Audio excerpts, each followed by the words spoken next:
চিত্রাঙ্কনা দ্বিতীয় পরিচ্ছেদ লেখনীতে ইসরাত জাহান জেরিন পর্ব সংখ্যা শেষ পর্বের শেষ অর্ধেক। স্টেজের চারপাশে ভিড় এখন জমেছে, আলো একটু মৃদু করা হয়েছে, শুধু স্পটলাইটটা পড়ে আছে ফিজার ছোট্ট মুখে। ফিজা আলতো করে ফিজার হাতটা চিত্রা ধরা। মাম্মা কেক কাটবে না? ফিজা বড় বড় চোখ মেলে কেকের দিকে তাকিয়ে আছে। কাটবো আম্মা, এটা আমাল। ফরাজ নিচু হয়ে মেয়ের গালে ঠোঁট ছুঁয়ে ফিসফিস করে বলল, হ্যাঁ আম্মা, এটা তোমার, সবটাই তোমার আমার প্রিন্সেস। চারপাশে সবাই গুনগুন শুরু করেছে 3, 2, 1। ছোট হাতটা ছুরি ধরে কেক কাটতে করতালিতে ভরে উঠল হলরুম। সবাই হ্যাপি বার্থডে গান গাইছে, ভিডিও করছে। ফরাজ তাকিয়ে রয়েছে মেয়ের দিকে। দেখতে দেখতে 3টা বছর কেমন করে যেন চলে গেল। এই তো সেই দিন না তাদের ঘরে ফিজে এসেছিল, সেদিন না চিত্রা আর ফারাজের বিয়ে হলো। ফেলে আসা দিনগুলো কিশোরগঞ্জের স্মৃতি, তাকে বড্ড ভাবায়। অমন কঠিন দিন তখন না এলে আজ এত সহজ সুন্দর জীবন হতো না তাদের। হালাল এই জীবনে এখন তাদের প্রশান্তি দেয় শুধু। অতিথিরা নিজেদের মতো পার্টি এনজয় করছে। হঠাৎই ফরাজ আঙ্গুল তুলে ইশারা করতেই একজন স্টাফ এগিয়ে এলো। হাতে তার একটা ভারী বক্স, কালো ভেলভেটে মোড়ানো সেই বক্সটা। চিত্রা ভুরু কুঁচকে তাকালো, এটার আবার কি? ফার্স্ট ওঠের কোণে হালকা বাঁকা হাসি এনে বললেন, প্রিন্সেসের জন্য স্পেশাল কিছু। সে বক্সটা ফিজার দিকে এগিয়ে দিয়ে বলল, এখনই খোলো। তবে ফিজা কি আর তা খুলতে পারে? ফরাজ নিজেই খুলল। ফিজা উত্তেজনায় চোখ বড় বড় করে তাকালো। ফরাজ নিজের ফিতেটা টানলো। বক্সটা খুলতেই ফিজা দেখতে পেল ডায়মন্ড বসানো একটা ছোট খেলনা পিস্তল, আর পাশে ঠিক তেমনই চকচকে খেলনা বোমা। চিত্রা প্রথমে বুঝতে পারলো না কি হচ্ছে, তারপর ছোট ছোট চোখ করে চেয়ে রইল। ফরাজ, আপনি সিরিয়াস? ফিজা কিছুটা উল্টে খুশিতে লাফিয়ে উঠল, ওয়াও পাপ্পা গান। পিজা গান পছন্দ করে। সে পিস্তলটা হাতে নিল, পিউ পিউ করতে করতে শুরু করলো। ঠিক তখনই পেছন থেকে ভরা গলায় শোনা গেল, আমি ঠিক কি দেখছি? চয়ন কাইসার চোখ সরু করে আছেন। তুমি আমার নাতনিটাকে কি গিফট দিয়েছ জামাই বাবাজি? ফরাজ একটু চিলবিলিয়ে না করে গ্লাসে চুমুক দিয়ে, খেলনা। খেলনা? চয়ন এগিয়ে এসে বলল, ডায়মন্ড বসানো বন্দুক আর বোমা তোমার কাছে খেলনা মনে হয়? অব্র পাশ থেকে হেসে ফিসফিস করলো, বজ্রকে শুরু হয়েছে। বজ্র ঠোঁট কামড়ে হাসি চেপে বলল, আজকে জমবে। চিত্রা এবার এগিয়ে এসে নিচু সরে বলল, ফরাজ এটা ঠিক হয়নি। আপনি ওকে দিনকে এসব কি দিয়ে বিগড়ে দিচ্ছেন? মেয়ের বাপের টাকা আছে, মেয়েকে বিগড়ে গেলে সমস্যা নেই, আমার মেয়ে বিগড়াবেই, তোমার বাপের কি? চয়ন কাইসার হঠাৎই কণ্ঠটা চিত্রাকে বলল, ওর বাপের কি মানে? ওর বাপের সেই সব। ওমা চিত্রা, দেখলি তোর পর বাচ্চা মেয়েটাকে কী সব দিচ্ছে, আবার বলছে আমার কি? ফরাজ ধীরে ধীরে গ্লাস নামিয়ে রাখলো, তারপর এক পা এগিয়ে আসলো। হাতে একদিন না একদিন তো ওইটা ধরতে হবে, আগে থেকে শেখাচ্ছি। গান নেওয়ার জন্য আইনের লোক হতে হয় না, কিংবা স্মাগলার বা গ্যাংস্টার। নিজের আত্মরক্ষার জন্য সব শেখা দরকার। ওর পাপ্পা অ্যাকশন পছন্দ করে, মাম্মা করে, সেও তো করবেই। আর তার চেয়ে বড় কথা, ওর 14 গোষ্ঠীর সবাই পারে। একজন নানাও তো আছে, গান চালাতে পারে। তবে আজকের কাজ না করে আরেকজনের পেছনে পিস্তল ধরে রাখাই তার নানা স্বভাব। যত সব ছোট লোকি কারবার। ফিজার সঙ্গে সঙ্গে বলল, টু মাস চুটুলুকি কারবাল। চয়ন কাইসার তৎক্ষণাৎ বলে ওঠে, কারবাল। ছোট ফিজা আবারও বলল, কালবাল। আহারে ফিজা, এসব পচা কথা বলে না রে। তুমি নানি ভাইয়ের মতো হয়ে যাচ্ছ, আমার মতো হবে, বাবার মতো হওয়া লাগবে তোমার। এখন বলো তুমি বড় হয়ে কার মতো হবে? ফিজা কিছুক্ষণ চুপ থেকে বলল, পাপ্পার মতন হব। কাম সারছে। ফারাজ চয়ন কাইসারের দিকে তাকাতেই মুখ বাঁকালো। এবার চয়ন কাইসার ঠান্ডা গলায়, আমার নাতনিকে আইনের লোকই হবে, তোমার মতো হবে না আমার নাতনি। ফরাজ হালকা এসে বলল, আইন? একটু ঝুঁকে ফিসফিস করলো, আপনার আইন তো আমার বদলতেই পারেনি চায়ন হিসেবে। ভালোবাসা পেরেছে? চিত্রে লজ্জা পেয়ে বলল, হয়েছে হয়েছে ফারাজ, থামুন, অতিথিরা সব চেয়ে আছে। ফারাজ সঙ্গে সঙ্গে তার দিকে ঘুরে দাঁড়ালো, কই আর হলো? একজন টাকলা লোকের জন্য তো আর তোমার পিছু হতে পারছি না কিছুই। জয়েন কাইসার ফরাজের দিকে ভুরু কুচকে বলল, নাউজুবিল্লাহ। তিনি চলে গেলেন। তিনি যেতে ফরাজ চিত্রার কানের কাছে ঝুঁকে খুব আস্তে করে বলল, প্রিন্সেসটা খুশি হয়েছে দেখেছো? চিত্রার কিছু বলার আগে ফিজা আবারও দৌড়ে এসে বলল, মাম্মা দেখো, পিউ পিউ। ফিজা পাপ্পার দেওয়া পছন্দের গিফট, পিউ পিউ, ইয়ে।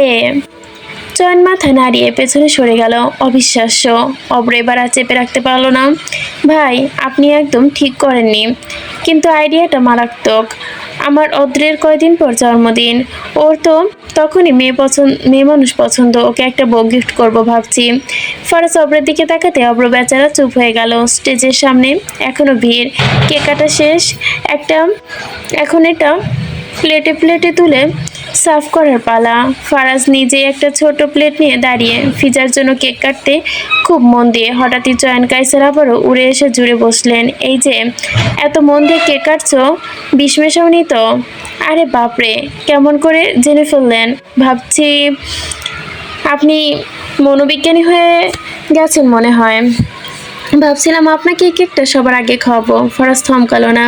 কেকের টুকরো একটু নিখুঁত করে কেটে প্লেটে রেখে বলল। চয়ন ভুরু কুচকে তাকালো, দেখো আমি কিন্তু সিরিয়াস। ফরাজ এবার তাকালো, ঠোঁটে কুটিল হাসি। আমিও। এত বছর পরে আপনি বেঁচে আছেন, এটা বেশ আনফেয়ার। শ্বশুরজি, আমি মরে না গেলে কি তোমার খুব বেশি অসুবিধা হচ্ছে নাকি? আমাকে বেঁচে থাকতে দেখে তো কি তোমার জ্বালা ধরে যাচ্ছে? ওমা, তাই নাকি? ভালো কথা। আপনাকে যে ব্যবসার আইডিয়াটা দিলাম, পরে সেটা নিয়ে ভেবে দেখেছেন? লোকটা পাশ থেকে অব্র বলে ওঠে, আরে ওই যে গ্যাস সিলিন্ডারের ব্যবসা। আপনি যে গ্যাস ছাড়েন, ওইগুলো বোতলে ভরে বাংলাদেশে পাঠাতেও হাজার মানুষের উপকার হতো। কিন্তু আপনি তো আর দেশের মানুষের উপকার করবেন না, কারণ আপনি হলেন রাজাকার, দেশদ্রোহী, গদ্দার, একেবারে পাই টু পাই সব। চয়ন কাইসার কপাল কুঁচকে অপরের দিকে তাকাতেই সে চুপ হয়ে গেল। চয়ন কাইসার এবার একটু প্লেট তুলে নিলেন, কেকের দিকে তাকিয়ে বললেন, এটা কি কেক নাকি সোনার টুকরা নাকি রূপার টুকরা গলিয়ে বানিয়েছ? আর আমায় এত বেশি দিলে যে? ফরাজ হেসে বলল, আপনার জামাইয়ের ইজ্জত আছে, কম কিছুতে মানায় না। এত ছোট লোক নয় আপনার জামাই। ইজ্জত? চয়ন কটমট করে তাকালো। তোমার ইজ্জত সম্পর্কে আমি খুব ভালো করেই জানি। ফরাজ নির্লিপ্ত ভঙ্গিতে কাজ ঝাঁকালো, জানেন বলেই তো মেয়ে দিয়েছেন। চয়ন রেগে গিয়ে বললেন, আমি মেয়ে দেইনি, মেয়ে নিজে গিয়ে পড়েছে। ফরাজ হেসে ফেলল, এত হ্যান্ডসাম ছেলে দেখলে মেয়েরা এমনিতেও লোভ সামলাতে পারে না। চয়ন এক টুকরো কেক মুখে দিলেন, কিন্তু মুখটা কেমন করলেন যেন বিষ খেয়েছেন। উফ, এত মিষ্টি কেন? ফরাজ সঙ্গে সঙ্গে বলল, আপনার কথার ব্যালেন্স করার জন্য। অব্র এবার হেসে কাশতে লাগলো। বজ্র হাত দিয়ে মুখ ঢেকে রেখেছে। চয়ন গম্ভীর হলেন যেন এই পর্যায়ে। দেখো, আমি কিন্তু ডায়াবেটিক্সের রোগী। কথাটা শেষ করতে পারলো না। পুরোটা শেষ করার আগে ফরাজ খুব শান্ত গলায় বলল, তাই তো মিষ্টি খাওয়া সহ্য হয় না। এই ছোট লোকটাকে আমি একদিন জেলে ঢুকাবো। লাইনটা অনেক পুরনো হয়ে গেছে, আপডেট করুন। চয়ন এবার সত্যি সত্যি রেগে গিয়ে বললেন, তুমি আমাকে ট্রোল করছো? ফরাজ মাথা কাত করে বলল, না, এন্টারটেইন করছি। অতিথিরা বোর হচ্ছিল। চারপাশে আবার হাসি রোল পড়ল। চিত্রা এসে মাঝখানে দাঁড়ালো। দুজনেই থামুন তো। চয়ন একটু থামলো, তারপরে গসগস করতে করতে বললেন, আমি আর কিছু বলবো না। ফরাজের সঙ্গে সঙ্গে একটা কেকের টুকরো তুলে তার দিকে এগিয়ে দিল, এই নিন, শেষটা খান, রাগ কমবে। চয়ন তাকিয়ে রইল কয়েক সেকেন্ড, তারপর বিরক্ত মুখে কেকটা নিল। শেষবার খাচ্ছি। ফরাজ মুচকে এসে বলল, আপনি প্রতিবার এটাই বলেন। চয়ন কিছু বললেন না, শুধু কেকটা খেয়ে মুখটা ফিরিয়ে নিলেন। অব্র ফিসফিস করে বলল, দেখছিস, আবারও হার মানল। বজ্র হেসে মাথা নাড়ল। ফরাজের কাছে কেউ জিততে পারল না তো। ফরাজের সামনে ফিজার অদ্র খেলা করছে। ফরাজ একটু পরপর মেয়ের দিকে তাকাচ্ছে, যদি পড়ে যায়। হঠাৎই আদ্র ফিজার হাত থেকে পিস্তলটা কেড়ে নিতেই খেলতে খেলতে, এই পিটা দেখো, পিত্তল এখন আমাল। ফিজার আগে গাল ফুলিয়ে দাঁড়ালো, দাও, এটা আমাল। অদ্র মাথা নেড়ে জেদি গলায় বলল, না, আমি তেলবো। ফিজা চোখ ভিজে উঠলো, ঠোঁট কাঁপছে তার। পাপা, এই একটা শব্দই যথেষ্ট। চিত্রে এগোতে যাচ্ছিল, কিন্তু ফরাজ যেন কোত্থেকে ছায়ার মধ্যে এসে দাঁড়ালো তাদের মাঝে। তার চোখে দৃষ্টি মুহূর্তে বদলে গেল। শান্ত মানুষটা হঠাৎ তীক্ষ্ণ গলায় বলল, এই কে আমার মেয়েকে কাঁদাচ্ছে? কালুর বাপ, নিজের বাচ্চা সামলাও, ঢং না করে। অব্র কেক খাচ্ছিল। ফরাজের কথায় খাওয়া বন্ধ করে দিয়ে ভাবলেশীনভাবে তাকালো। আদ্র থমকে গেল, হাত ঢিলে হয়ে এলো। ঠিক তখনই অব্র এগিয়ে এসে হালকা এসে বলল, আরে ওরা তো বাচ্চা, খেলতে গিয়ে ফার্স্ট শুনছে কিন্তু পুরোটা না। সে ইতিমধ্যে ফিজাকে কোলে তুলে নিয়েছে, এমনভাবে জড়িয়ে ধরেছে যেন কেউ তাকে ছিনে নিতে পারে না। কেউ কাঁদাবে না আমার মেয়েকে। ফিজার বাবা গলে জড়িয়ে ধরলো, ছোট আঙুলগুলো শক্ত করে আঁকড়ে ধরে। পাপ্পা, ও আমারটা নিয়ে গেছে। ফরাজ তার কপালে চুমু দিল, গলার স্বর মুহূর্তে নরম হয়ে এলো। কিছু কেউ নিতে পারবে না তোমার থেকে, আমি আছি না। আর এই অব্র, তোর কালু আমার মেয়ের নামটাও উচ্চারণ করতে পারে না। ফিজারে পিডা বলে, এটা আবার কেমন কথা? আমার মেয়ের নাম কি পিডা রে? আমার মেয়ের নাম ফিজা। তোর কালুকে শিখা। আমার মেয়েকে যদি আরেকবার পিডা বলে তোর খবর করে ছাড়বো। অব্র হঠাৎ বলল, আরে ভাই, আপনি তো এমন রিয়াক্ট করছেন যেন আদ্র আপনার বিজনেস দখল করে ফেলেছে। ফরাজ ভুরু তুলল, আমার মেয়ে জিনিস কেড়ে নেওয়ার মানে তো ওই লেভেলেরই অপরাধ। অব্র এবার জোরে হেসে উঠল, বুঝেছি, মানে আপনি এখন full time dangers dad. Faraz ঠান্ডা গলায় বলল, তুই বুঝবি না। কেন বুঝবো না? আমার ছেলেও আছে। তোর ছেলে আছে, আমার মেয়ে আছে। অব্র থমকে বলল, এটা আবার আলাদা লজিক কি? ফরাজ একটু ঝুঁকে নিচু গলায় বলল, মেয়ের ব্যাপার আলাদা। অব্র মাথা নেড়ে নাটকীয় ভঙ্গিতে বলল, ও বুঝছি, মানে প্রিন্সেস সিনড্রোম। ফরাজ মুচকি হাসলো, না, এটা আমার মেয়েকে কেউ ছুলেই শেষ সিনড্রোম। অব্র হাত তুলে আত্মসমর্পণের ভঙ্গিতে বলল, আচ্ছা বাবা, রাগ করবেন না, কিন্তু এই একটা কথা বলি। বল। এই রেটেই যদি জলে পরের বাচ্চা হলে কি করবেন? ফরাজ চোখ শুরু করলো, মানে? অব্র কাঁধ ঝাঁকালো, আরেকটা যদি মেয়ে হয় তখন তো আপনি ভাই আরো দজ্জাল হয়ে যাবেন। সমস্যা নেই। কেন? যতগুলো মেয়ে হবে ততগুলো পাহারাদার দেওয়ার জন্য কারণ বাড়বে। অব্র হো হো করে হেসে উঠল, আপনি মানুষ না, সিকিউরিটি কোম্পানি। ফরাজ এবার খোঁচা দিল, ফিরিয়েও দিল যেন তা। আর তুই নিজের ছেলেকে সামলাতে পারিস না, আবার আমাকে জ্ঞান দিস? কালুর বাপ কোথাকার, জমেলা বুড়ি থেকে তোর ইজ্জত বাঁচানো ভুল হয়েছে। অব্র সঙ্গে সঙ্গে পাল্টা জবাব দিল, আপনি ভুল ছাড়া জীবন আর কি করলেন? দুজনের চোখে চোখে একে অপরের ওপর স্থবির। এক সেকেন্ড চুপ, তারপর দুজনেই হেসে ফেললো। চিত্রা দূর থেকে দেখলো, মাথা নাড়ল। এরা দুজন কোনোদিনও ভালো হবে না। Dangers company. ওদিকে ফিজার আদ্র আবারও দৌড়াচ্ছে, আর এই দুই বাবা নিজেদের অজান্তে সবচেয়ে বড় বাচ্চা হয়ে গেছে এখনো, যা কিনা তারা জানেই না। অনুষ্ঠানের শেষ ভাগ একটা বল দিয়েই আজকের এই অনুষ্ঠানে শেষ হয়ে যাবে। মাস্টার অফ সেরেমনি মৃদু কম্পনে ঘোষণা করলো জুটিরা। একে একে ফ্লোরে নাচতে শুরু করলো। অব্র হাত ধরলো আয়শা, ম্যাডাম এই নাচটা কি আমার সাথে করবেন? আয়শা হেসে চোখ নামালো, তারপর হাত ধরলো। আজ না বলার উপায় নেই। এদিকে বজ্র একটু গম্ভীর মুখে নিরুর সামনে দাঁড়িয়ে হাত নাড়ালো, বাড়িয়ে দেওয়া হাতটা ধরার জন্য। নাচতে পারো তো? কিন্তু নিরু ভুরু উঁচিয়ে তাকালো। পারি না ভাবছো তুমি? তা তো প্রুভ করো। এক চিলতে চ্যালেঞ্জিং হাসি ছুড়ে দিল নিরু। তার হাত ধরলো। একে একে জুটিরা বাধা পড়লো বল ডান্স শুরু করতে। নাচের মাঝপথে শেষ জুটি এগিয়ে এলো, চিত্ররাজ। আসতে যেন আনন্দের মাত্রা বেড়ে গেল অন্দরে। চিত্রার পরনে গাঢ় কালো শাড়ি, আলোতে তার শরীর যেন চিকচিক করছে স্টোনগুলো। ফরাজ হাত বাড়ালো, মেয়াই। চিত্রা তাকিয়ে রইল কয়েক সেকেন্ড। সেই দৃষ্টি দ্বিধা আছে, টান আছে, আর আছে এক অস্বীকার করতে না পারা এমন টানপড়ন। তারপর ধীরে ধীরে হাত রাখলো তার হাতে। মিউজিক আবার উঠল। ফরাজ চিত্রের কোমরে হাত রাখতে তার নিঃশ্বাস আটকে গেল যেন হালকা। দুজন ধীরে, খুব ধীরে মুভ করতে লাগলো। চারপাশে সব জোড়া যেন মিলিয়ে যাচ্ছে। ফ্লোরটা ছোট হয়ে আসছে, শুধু তারা দুজন। চিত্রা ফিসফিস করে বলল, সবাই দেখছে। ফরাজ তার দিকে ঝুঁকে এসে, দেখতে দাও। এসে আপনি কখনোই বলবে না, তাই না? তুমি যদি বদলাতে না পারো তাহলে আমি কিভাবে বদলাই বলো? আর তুমি যদি বদলাতে না বলো তাহলে কিভাবে বদলাই? চিত্রা চোখ কেঁপে উঠল। আপনি জানেন এটা কি? এটা কিন্তু ঠিক না। ফরাজ থমকালো না, বরং তাকে ঘুরিয়ে আবারও জিজ্ঞাসা করলো, কি ঠিক ভুলের হিসাব হচ্ছে। আমি অনেক আগে হারিয়ে ফেলেছি চিত্রা। আর আমি? তার কণ্ঠ হালকা কম্পন। আমাকেও হারিয়ে ফেলেছেন? ফারাজ এক মুহূর্ত থেমে তার চোখের দিকে তাকালো। তোমাকে হারানো যায় না। সুরটা এখন তীব্র হয়ে উঠেছে, চারপাশের ঘূর্ণনের গতি বাড়ছে।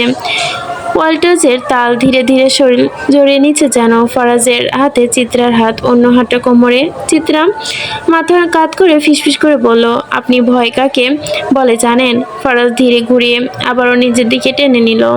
তোমাকে হারানোর চিন্তায় যে শূন্যতা বুকের ভেতর বাসা বাঁধে, সেটাই তো ভয়। চিত্রা আঙ্গুল তুলে শক্ত করে ধরে আবারও বলল, একটু থেমে। আর বিশ্বাস? ফরাজ তার চোখের দিকে তাকিয়ে রইল কয়েক সেকেন্ড, চোখ বন্ধ করে। তোমার হাত না ছাড়া নামই হচ্ছে বিশ্বাস। চিত্রার নিঃশ্বাস একটু ভারী হয়ে এলো। দূরত্ব কাকে বলে? ফরাজ মৃদু হেসে বলল, একই জায়গায় দাঁড়িয়ে থেকেও তোমাকে ছুতে না পারাটার নামই হচ্ছে দূরত্ব। সুরটা তখন একটু উঁচু হলো। তারা ধীরে ধীরে ঘুরে গেল। চিত্র এবার খুব আস্তে আওড়ালো। ফরাজ মাথা একটু ঝুঁকিয়ে তার কানের কাছে এসে হাসির আড়ালে যে কষ্ট লুকিয়ে রাখে, সেটাই হচ্ছে আড়াল। চিত্রার চোখ কেঁপে উঠল। মায়া? ফরাজ থামল না। যাকে ছাড়তে পারবো না, আবার পুরোপুরি পাওয়ার জন্য সাধ্যও নেই, সেটাই হচ্ছে মায়া। তাদের পায়ের তালে মিলছে, কিন্তু কথাগুলোর তাল যেন ভেঙে যাচ্ছে ভেতরে সব কিছু। চিত্রার গলা শুকিয়ে আসার স্বরে বলল, অধিকার? ফরাজ এক মুহূর্ত চুপ থেকে বলল, যেখানে দাবি করার সাহস থাকে না, তবু হারানোর ভয় থাকে, সেটাই অধিকার। চিত্রা চোখ নামিয়ে ফেলল। অপরাধ বোধ? ফরাজ তার আঙ্গুলে একটু শক্ত করে ধরে, তোমার চোখে দেখেও কিছু বলতে না পারার নামই হচ্ছে অপরাধ বোধ। একটা নিঃশ্বাস জমে রইল মাঝখানে। চিত্র এবার তাকালো সরাসরি। অপূর্ণতা? ফরাজ ধীরে তাকে ঘুরিয়ে আবারও একই জায়গায় নিয়ে এলো। যেখানে সবকিছু থাকার পরও তুমি থাকো না, সেটাই হচ্ছে অপূর্ণতা। চিত্রার খুব নিচু গলায় বলল, ভুল। ফরাজ চোখ নামিয়ে আবারও তুলল, তোমাকে ঠিক সময়ে না পাওয়াটাই আমার সবচেয়ে বড় ভুল। চিত্রার ঠোঁট কাঁপলো যেন। আমরা? ফরাজ থেমে গেল এক মুহূর্ত, তারপর একদম কাছে ঝুঁকে এসে, আমরা একটা গল্প যার কোনো সমাপ্তি নেই বিবিজান। হঠাৎই ফরাজ চিত্রার হাত শক্ত করে ধরে ফেলে বলল, চলো। কোথায়? চিত্রা বাক্য শেষ করার আগে সে তাকে টেনে নিয়ে গেল ফ্লোরের বাইরে। ঝলমলে আলো পেছনে পড়ে রইল, সামনে অন্ধকার করিডর। তারপর দরজা ঠেলে তারা বেরিয়ে এলো বাইরে। বিরাট ফল আর ফুলের বাগান এইখানে। চিত্রা আর ফরাজ ভিড় আর কোলাহল ঠেলে নিজেদের জন্য একান্ত সময় বের করতে এই বাইরের জগৎটাকে বেছে নিয়েছে। তারপর দুজন পাশাপাশি হাঁটছে। হঠাৎই ফরাজ চিত্রাকে জিজ্ঞাসা করলো, এলাহি বাড়িতে কল করনি? নদী ভাবিকে না কল করে দেওয়ার কথা ছিল। ওদের সময় আর আমাদের সময় কি ম্যাচ করে? এসব ঝামেলা শেষ হোক, সবাই চলে গেলে রাতে একেবারে ফ্রেশ হয়ে কল দিব ওদের। 3টা বছর চোখে দেখায় কেমন করে যেন চলে গেল, তাই না ফিজার আম্মু?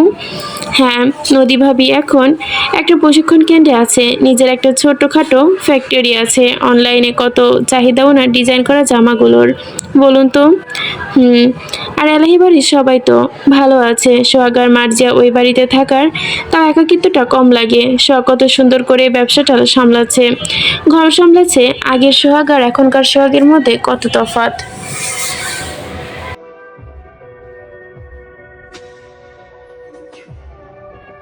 এবার দেশে গেলে ভাবছি নদী ভাবিরও একটি গতি করব, আর ওই সোহাগটারও। এত কষ্ট করার কি আছে?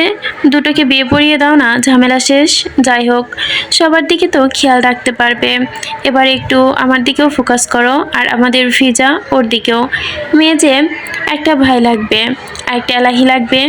চিত্রা কিছু বলো না। ঠিক তখনই বৃষ্টি নামলো, প্রথমে টুপটাপ, তারপর ঝড়ো ঝড়ো নামতে শুরু করলো। রাতের অন্ধকার গার্ডেনের লাইটগুলো ভিজে গেল যেন, মাটিতে পানি ছিটে ফোটা, বাতাসে কাদা গন্ধ।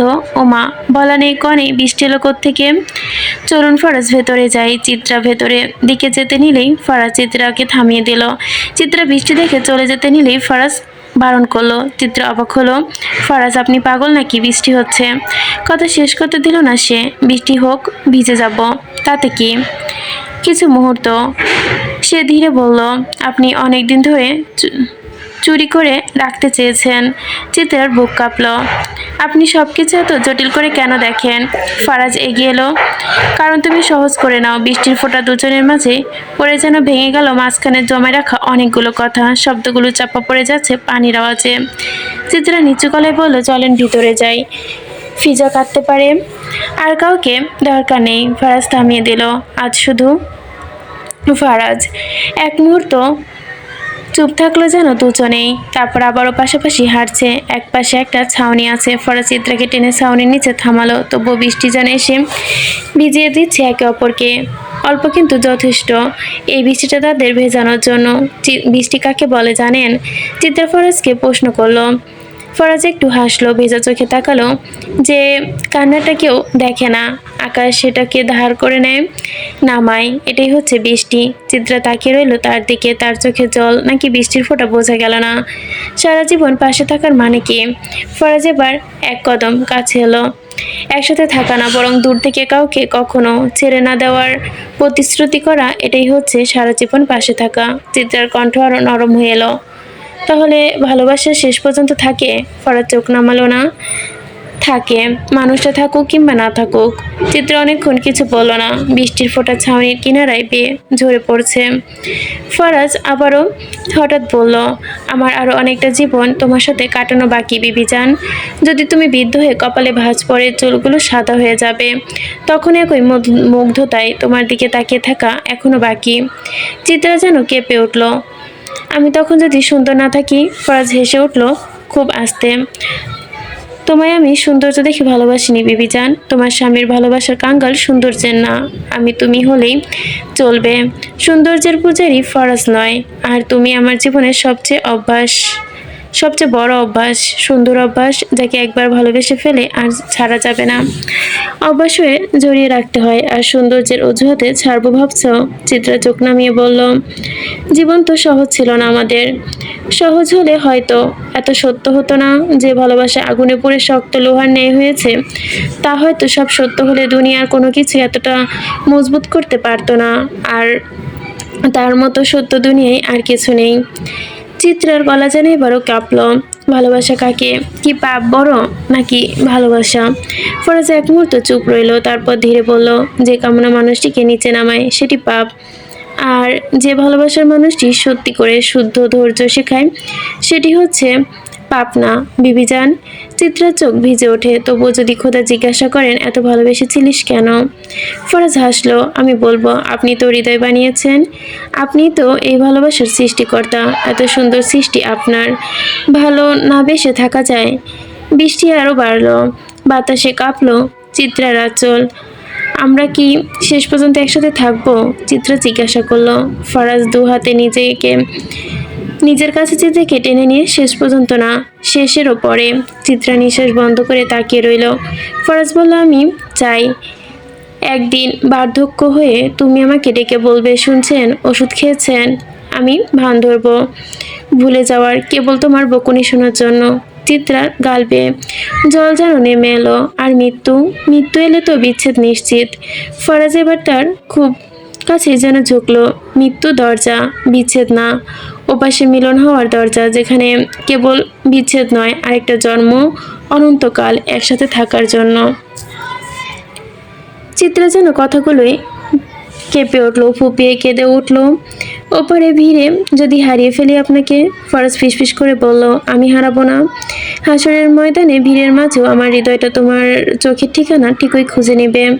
তারপর খোদার সামনে দাঁড়িয়ে বলবো, দুনিয়ায় আপনার যে সৃষ্টি এত কষ্ট পেয়েছে, ওপারের দুনিয়াতেও আমার তাকদিরে আপনি খোদা তাকে লিখে দিয়েন। চিত্রা এবার আর নিজেকে সামলাতে পারল না, তাকে শক্ত করে ধরে নিল। ফরাজ চোখ বন্ধ করলো। শুনছেন বিবিজান, এই দুনিয়ায় তুমি আমার ভালোবাসা, বার্ধক্যে তুমি আমার অভ্যাস, মধ্যরাতে তুমি আমার তাহাজ্জুদের কারণ, আর আখিরাতে খোদার কাছে তুমি আমার একমাত্র চাওয়া। চিত্রা মুচকি হাসলো। হঠাৎ ফরাজ পুনরায় বলল, শুনছো মেয়ে, মেয়ের কিন্তু এবার একটা ভাই লাগবে। বারবার বলছি, মেয়েটার কতকাল একা থাকবে? মেয়ের ভাই লাগবে, আপনার আর একটা বাচ্চা লাগবে, এই তো? তা তো আমার এমনিতেও লাগবে, 10-12টা। জোড়া না হলে হবে না। ফরাজ আর কিছু বলল না। চিত্রা এবার ফরাজের দিকে চুপ করে থেকে মৃদু হাসলো। ফরাজ এলাহি, আসতে চলেছে। ফরাজ প্রথমে যেন কথাটা মানে বুঝতে পারল না, কিন্তু সেকেন্ড কয়েক চিত্রার মুখের দিকে তাকিয়ে তারপর ধীরে দৃষ্টি মেলালো নিজের হাতে। চিত্রের পেটের যেন থেমে গেছে, হাত যেন থেমে গেছে পেটের কাছে গিয়ে। সে হঠাৎই পুরো পৃথিবী যেন থমকে গেল ফরাজের, আর শুধু বুকের ভেতর হৃদস্পন্দনটা বেড়ে গেল। শোনা গেল যেন ডিপ ডিপ আওয়াজ, সে বাবা হবে, তার ফরাজিলাহি আসছে। চিত্রা লাজুক হেসে চোখ নামালো, যেটা শুনছেন ফরাজের ঠোঁট কাঁপলো, তারপরে এমন এক হাসি ফুটলো মুখে যেটা হঠাৎই দুহাতে চিত্রা মুখ তুলে ধরলো। বিবিজান সত্যি? চিত্রা মাথা নেড়ে হালকা হ্যাঁ জাতীয় উত্তর জানালো তাকে। সত্যি। আমি আবার বাবা হব? হ্যাঁ। আবার সে নিজের হাসি যেন নিচে ধরে রাখতে পারলো না। মানে আরেকটা? আমাদের বাচ্চা। কথাগুলো জড়িয়ে যাচ্ছে যেন উত্তেজনায়। তারপর হঠাৎই চিত্রাকে কেমন করে যেন ঘুরিয়ে নিল বৃষ্টির মাঝেই। চিত্রা চমকে উঠল। ফারাজ, নামান, পড়ে যাব। চিত্রাকে নামিয়েই হাঁটু গেড়ে বসে পড়লো ফরাজ। দুহাতে আলতো করে পেটের কাছে কান দিতে চাইলো, চোখে জল চিকচিক করছে। এই যে শুনতে পাচ্ছ পাপ্পাকে? আমি তোমার পাপ্পা। তোমার মাম্মা তোমার পাপ্পাকে এত বড় বড় উপহার দেয় কেন বলো তো? তোমার পাপ্পা তো অবাক হয়ে গেছে। এই ঋণ তোমার পাপ্পা কিভাবে শোধ করবে? কিছু ঋণ তোলা থাকুক। ফরাজ উঠে দাঁড়ালো, তারপর হঠাৎই চিৎকার করে উঠল বৃষ্টির দিকে তাকিয়ে। আমি আবার বাবা হচ্ছি। ওয়েট, এখনই ঘোষণা দিচ্ছি। পরে। এখন আমাদের ঘোষণা দেওয়ার পালা না। হঠাৎ করে একটা ডাকে ফরাজ চোখ মেলে পেটের দিকে তাকালো, দেখতে পেল ছাতা হাতে কে যেন দাঁড়িয়ে। চিত্র সেদিকে তাকালো, বলল, ওটা ন্যানি দেখছি। ন্যানিকে এদিকে আসতে দেখি বলল, সে এসেছে আগে। তার কোলে আবারও ফিজা। ফরাজ ফিজাকে দেখা মাত্রই বলে উঠল, আরে পাপ্পা, প্রিন্সেস নাকি? তুমি এই বৃষ্টির মধ্যে মা বের কেন হয়েছ? ঠান্ডা লেগে যাবে তো তোমার। নানি, তুমি আর তো ছোট না, ওকে কেন এখানে আনলে? বাইরে কেমন বিদ্যুৎ চমকাচ্ছে দেখেছ? ফিজা বাচ্চা মানুষ, ভয় পাবে তো। চিত্রা ফরাজকে সাথে সাথে বলল, আচ্ছা বাদ দেন না। ন্যানি তখন বলল, ফিজা আপনাদের কাছে যাওয়ার জন্য কান্নাকাটি করছিল, জিদ ধরেছিল, শেষে না পেরে এনেছি। যাও মা, ন্যানির সাথে ভেতরে যাও, আমরা আসছি, বলল চিত্রা। ফিজা আবারও ঠোঁট উল্টে কান্না ধরলো, আমি দাবো না, আমিও বিধবো। আমার জ্বর আসবে। চিত্রার এই কথা শুনে ফিজা আবারও জোরে কান্না করে দিল। তা দেখে ফরাজ মেয়েকে ভেজা শরীরে নিজের কোলে নিয়ে বলল, তুমি চলে যাও, সমস্যা নেই, আমাদের কাছে থাকুক। মেয়ের চোখে জল দেখার থেকে ভিজতে দেওয়া বেটার। আরে ফরাজ, ফিজা তো ঠান্ডা লেগে যাবে। চিত্রা ফরাজকে বলল। ফরাজ মেয়ের গালের সাথে গাল ঠেকিয়ে বলল, বাবা বলেছে না তোমার কিছু হবে না, কিছু হবে না।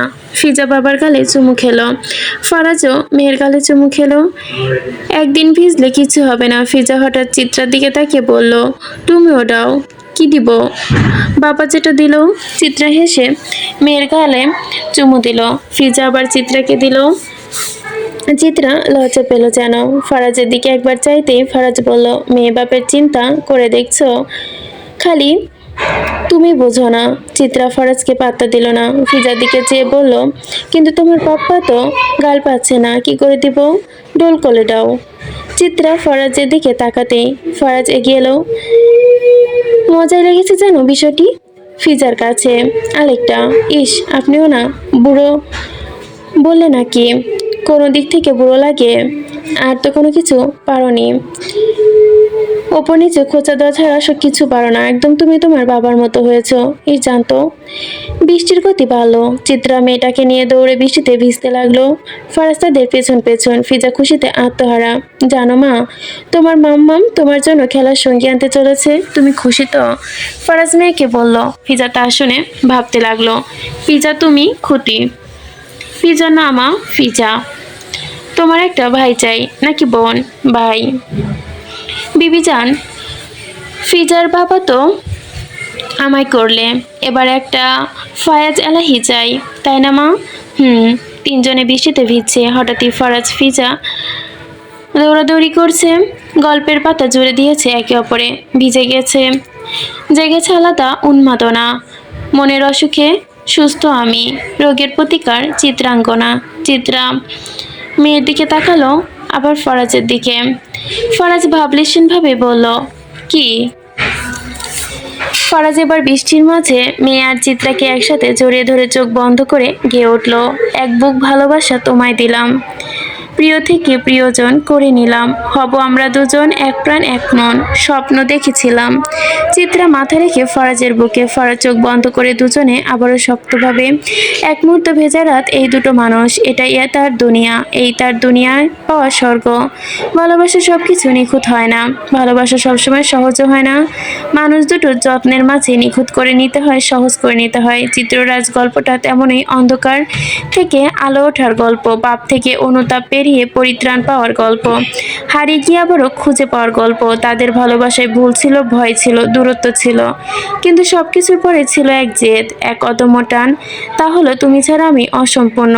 আজ তারা পূর্ণ, কারণ তারা একে অপরের জন্য পেয়েছে, শুধু নয় একে অপরকে ধরে রেখেছে, আগলে রেখেছে। ফিজার হাসির শব্দ আবারও ভেসে এলো। চিত্রা তাকায়, ফরাজ তাকায়। ফরাজ খুব আস্তে করে বলে ওঠে, বিবি জান, আমরা কিন্তু এখনো শুরুতেই আছি। ফিজা চিত্রা হেসে চোখ বন্ধ করলো। হ্যাঁ, এটা শেষ নয়, এটা তাদের অনন্তের শুরু।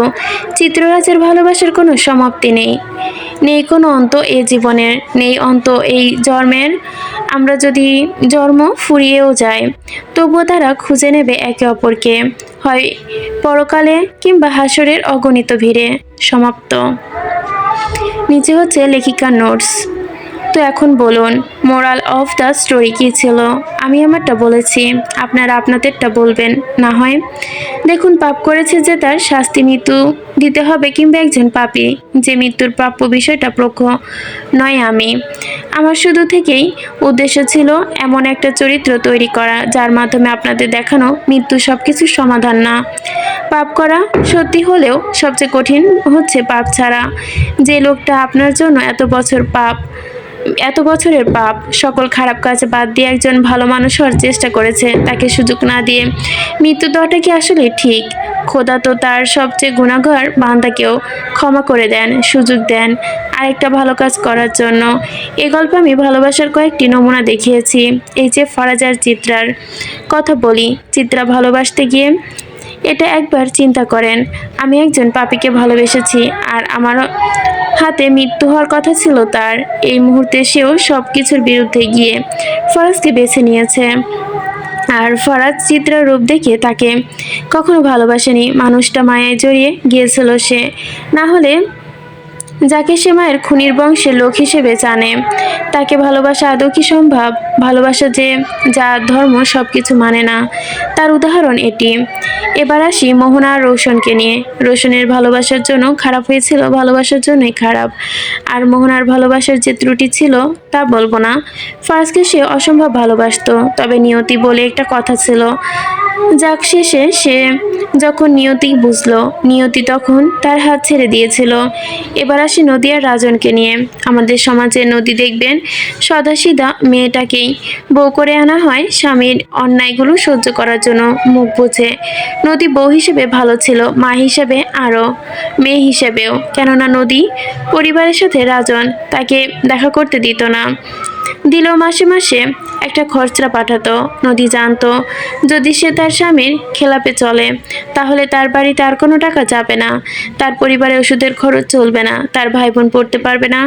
তাই একটা ভালো মেয়ে হতে গিয়ে নিজের জীবনটাই শেষ করলো সে। আবার সে যদি রাজনের কাছে থেকে চলে যেত, তাহলে মা হারা মেয়ে নুরি, তার কি হতো?